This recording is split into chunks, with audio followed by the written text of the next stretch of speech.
what we are trying to do is return the focus of attention to individual experience. We have been slave too long to ideology transmitted hierarchically and based on a tremendously alienating instrumentality.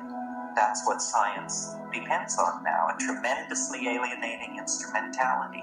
What we need to do is empower experience, because it's misbehaving. Misbehaving is a great sin. In fact, it's enshrined as the first sin. You'll regard that the psychedelic issue was there in Eden, and somebody misbehaved, and then they got tossed out forever, and their children's children into the chaos of history. It's interesting to read in Genesis why this was. It was because they will become as we are, says Yahweh. They will become as we are if they eat of the fruit of the tree of knowledge. I suggest to you that this is precisely what we should seek to do, and that this we is the voice of hierarchy, the voice of paternalism, the voice of the male ego finally right up into the storm god, the volcano god who lies back there in the origins of monotheism. We empower our experience by insisting on our authenticity. It's a wonderful thing to learn to be able to stand up and yell bullshit. I did it when I was about 18 years old, and it was the meme of the hour, and it blew their minds. It did blow their minds. It was uncivil. It was uncivil. It lacked polity. It was rude and crude and correct. Correct. Because so much is being slung, and nobody is talking about the primacy of experience and the dignity of the individual. The dignity of the individual. We went a long way with this in America before we betrayed it. And it wasn't only betrayed by the clowns in Washington, it's also betrayed by anybody who clusters themselves around the feet of some self-proclaimed nabob. Because the fact of the matter is, nobody knows what's going on. Nobody knows. Nobody has the faintest idea. The best guesses are lies, you may be sure of it. And so to pretend that one human being will lead another out of the dark night of ignorance and into the shining light of truth is ludicrous, absolutely grotesque, a product of this empowering of the human image that has gone on through several thousand years of dominator culture. If you want a teacher, try a waterfall, or a mushroom, or a mountain wilderness, or a storm-pounded seashore. This is where the action is. It's not back in the hive. It's not in the anthill. It's not knocking your head against the floor in front of somebody who claims that because of their lineage and whose feet they washed and whose feet they washed, that you should give credence to them. Knowledge is provisional, and we are yet to approach even the first moment of civilized understanding. The way it is to be done is by trusting yourself, trusting your intuition. Reject authority. Authority is a lie and an abomination. Authority will lead you into ruin. It's not real. And it isn't, don't get the idea that it's this liberal rap about how everybody has a piece of the action. You know, the Jews know something, the Buddhists know something, the Huichol know something. Nonsense. Rubbish. Nobody knows anything. These are different kinds of shell games that have been worked out by priestly castes of people to keep things under control. Institutions seek to maximize control. That's what they're into. Did you think they were in the business of enlightening you? Saving your soul? Forget it. Control. is what this is all about. And to the degree that we commit ourselves to ideology, we are poison. Any ideology, Marxism, Catholicism, objectivism, you name it, rubbish, all rubbish. What is real is experience. What is real is this moment. And so then what it becomes about is, what are the frontiers of experience? How much of that has been taken away from us by these dominators, by these priesthoods, by these cults, by these philosophical shell games? Well, a lot.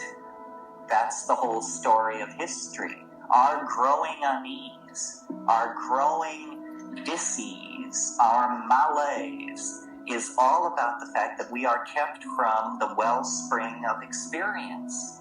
We are sexually repressed. You may not feel it, but look back 100 years to a world where pianos wore pants. You know, we've made a little progress on the sexual thing. Maybe not. Maybe more or less than we think. But we are repressed in all of these areas. And we are particularly repressed in the area that relates to experience, because it is raid to the dominator insect invasion. They can't take it. They can't stand it, because it empowers the individual. It dissolves the cheerful model of science. It's just exposed as, a nice story. It enriches the accessible universe tenfold, 100-fold, 1,000-fold. It makes the individual complete within his or herself. And this completion of the individual is extremely destructive to the plan of the dominators, which is that you will be a cog in a machine. You will participate in the life of an organization, not your life, the life of an organization. You will go to some bullshit job. You will pour the best years of your life and your genius and your hopes into this. You will serve an institution. You will serve. Well, it's a bad idea for free people to go along with this. A much better idea would be to insist on the dignity of human beings, to recognize that the freeing of slaves, the giving of the vote to women, the ending of public whippings, that this program of political enlightenment must also then include hands off on how people want to relate to changing their minds.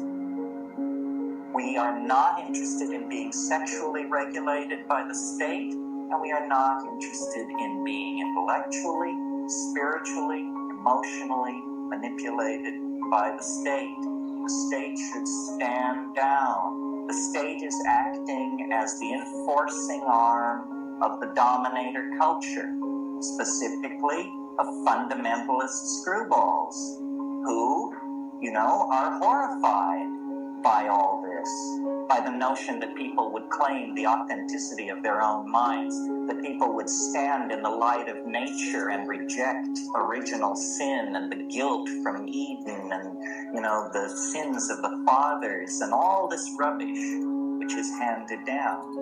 What the archaic revival is going to have to mean, if it has teeth, is a re-empowering of the individual and a consequent lowering of the profile of institutions, especially government. We need to think about these things because we have bought into the idea that we have to serve and behave and be enslaved, else chaos will engulf the world. I don't know how many of you have ever had the privilege of being in a society in a pre-revolutionary situation, but the cafes stay open all night, and there's music in the streets, and you can breathe it, you can feel it, and you know what is happening. The dominator is being pushed, it never succeeds. It never is able to claim itself. But on the other hand, history is young. We may have a crack at this. If we continue as we have, then we're doomed. And the judgment of some higher power on that will be, they didn't even struggle. They went to the boxcars with their suitcases and they didn't even struggle. This is too nightmarish to contemplate. We're talking about the fate of a whole planet. Why are people so polite? Why are they so patient? Why are they so forgiving of gangsterism and betrayal? It's very difficult to understand. I believe it's because the dominator culture is increasingly more and more sophisticated in its perfection of subliminal mechanisms of control. And I don't mean anything grandiose and paranoid. I just mean that through press releases and sound bites and the enforced idiocy of television, the drama of a dying world has been turned into a soap opera for most people. And they don't understand that it's their story and that they will eat it in the final act if somewhere between here and the final act they don't stand up on their hind legs and howl. And it's not done through organizing. It's not done through vanguard parties or cadres of intellectual elites. It's done through just walking away from all of that. Claiming your identity, claiming your vision, your being, your intuition, and then acting from that without regret, cleanly, without regret. So the